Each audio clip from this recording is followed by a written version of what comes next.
Western media outlets seem bent on covering things which are not on the ground here. The latest case in point is the hysteria, if you will, that CNN has recently caused, as if Addis Ababa had been under siege of the terrorist forces. There were more than 20 stories published in just 24 hours in Ethiopia with same fake information. Luckily, you were here in Ethiopia and has seen the facts on the ground. Now, tell me, what are some of your observations here? Yeah, I was in Ethiopia from November 2nd through November 6th, and I arrived at Bole International Airport and I opened my email once I had service again to an email from the US Embassy saying that all US citizens should immediately leave.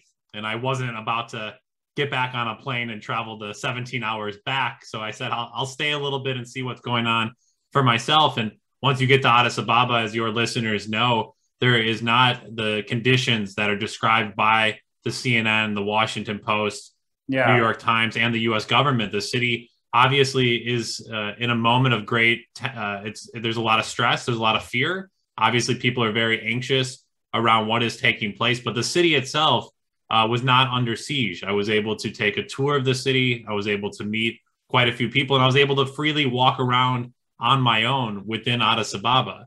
And if there was a war or if the city was under attack, I do not think I would be walking around the city by myself, casually taking in the sights, meeting people, getting great food. And so obviously what I saw actually being in the country, unlike so many of my colleagues in the news media here in the United States, is a completely different story. Apart from pushing lies and falsehoods about Ethiopia, these Western media outlets are also trying to tarnish the image of the country, reporting exaggerated and horrific stories about the IDPs who fled their homes in various parts of the Amhara region, for example. Are there any observations that you made in this regard from your recent trip to Ethiopia, especially your visit to the state of Amhara? Yeah. And, we often say that the U.S. media is one-sided. And in this conflict, they're not just one-sided. They're actively working to push a side on behalf of the TPLF. And they're only highlighting those who are in a certain part of the country, not the whole country. So when I arrived to Ethiopia, I wanted the opportunity and flew to Bahar Dar to understand what was happening to the people of Afar and to Amhara.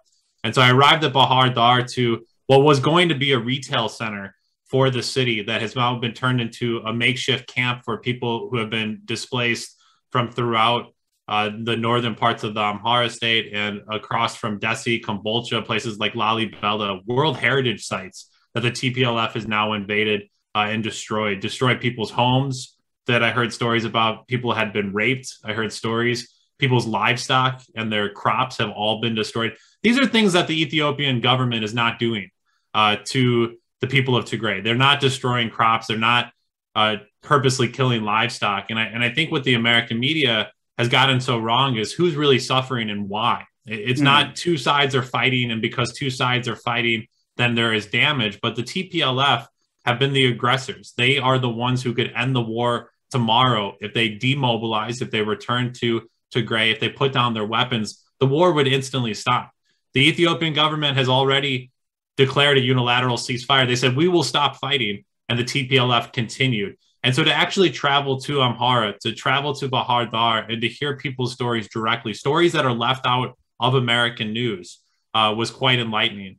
And I could not imagine it. And we were talking about how these people at these camps, the Ethiopians at these camps, they actually are more familiar and have read more American news than most Americans have, which tells you a lot about how little the American people read news here, unfortunately. But to be able to be in those camps and to read the news and watch yourself completely erase from history, erase from these stories, was something that I could not stand by. And I needed to go and hear it for myself and bring those stories back to an American public. And people have been thankful, because if not for me, if not for a few other journalists, those stories would never be told. The stories of tens of thousands of people being displaced violently by the TPLF right now. And that's what I found when I was in Bahar Dar.